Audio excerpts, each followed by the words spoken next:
literally reap what you sow. We do all kinds of crop planning and growing bed planning and so on at the beginning of the year. And usually everything goes wrong and you have to just accept that and move on.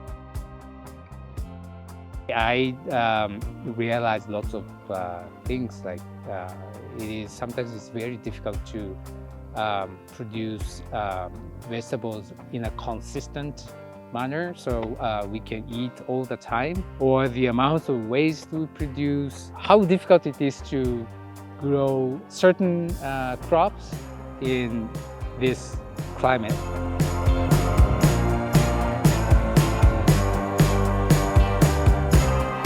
So my name is Kenji, and we run the farm called the Sora Farm together with my partner Yoko. And we're new farmers. We moved to Gabriola 3 years ago and purchased this property, which was basically a forest. And we opened up the forest and created this garden. So we're still 3 years old farmer and we're learning every year.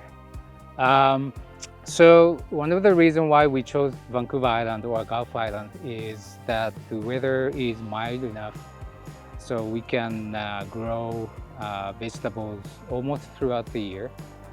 We used to live in Ontario where you can't grow anything unless it's a heat greenhouse or something in the winter. So we studied this small farm 3 years ago, and we focus on the green vegetables. So different mustard, Asian or the Japanese greens, and lots of lettuce. So these are different type of lettuce, and we sell some of them as head lettuce, just like the lettuce you see at the supermarket. So we mix different type of lettuce and some mustard and arugulas and so on. So it's very convenient for people to just open the bag and throw it into the bowl and pour the dressing, and that's all. So that's been one of our main products from this farm.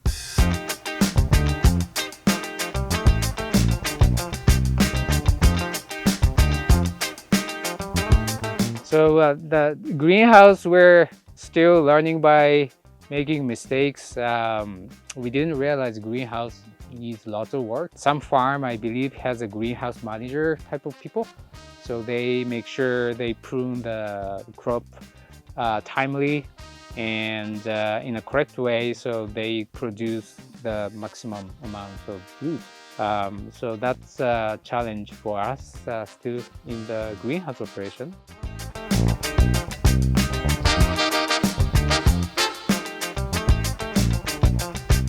Summer market starts from May long weekend to Thanksgiving long weekend. And they have multiple farmers, bakers, and artisans and artists at the market.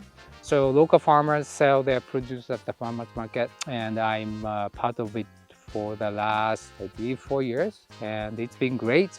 And during the summer, there's also a Wednesday night market, so midweek market, so the mainly local people can come and pick up.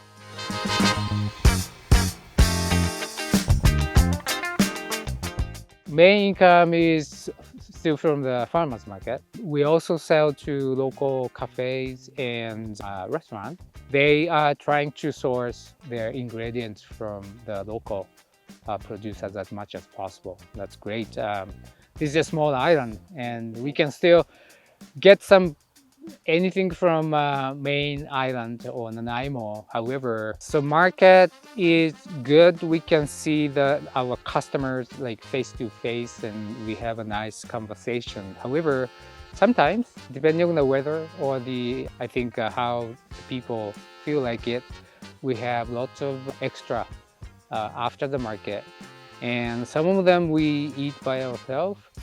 Some farmers donate those extra produce to non-profit on the island, but many of the produce, I believe, end up for the chickens or the compost.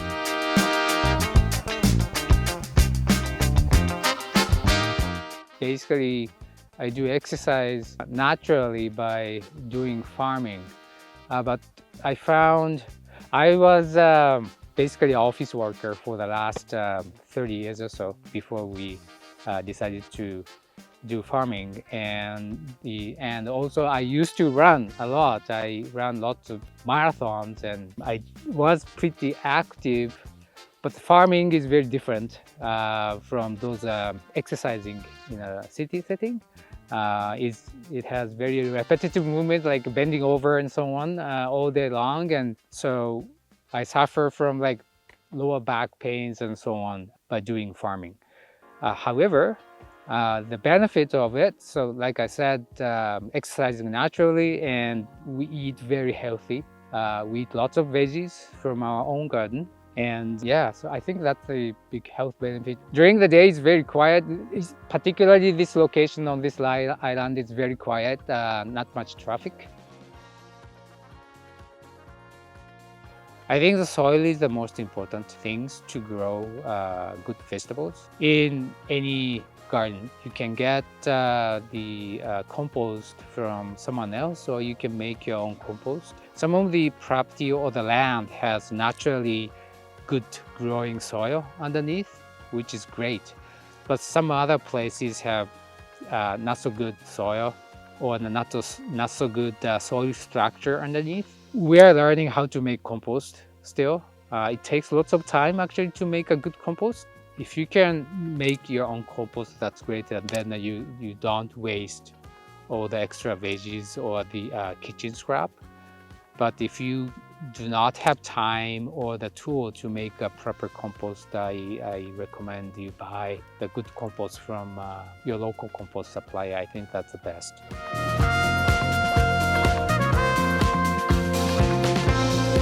Please support the local farmers and bakers, producers, and artists. I think you will find very delicious vegetables or the baked goods or fabulous art pieces at the market. So please come and see us.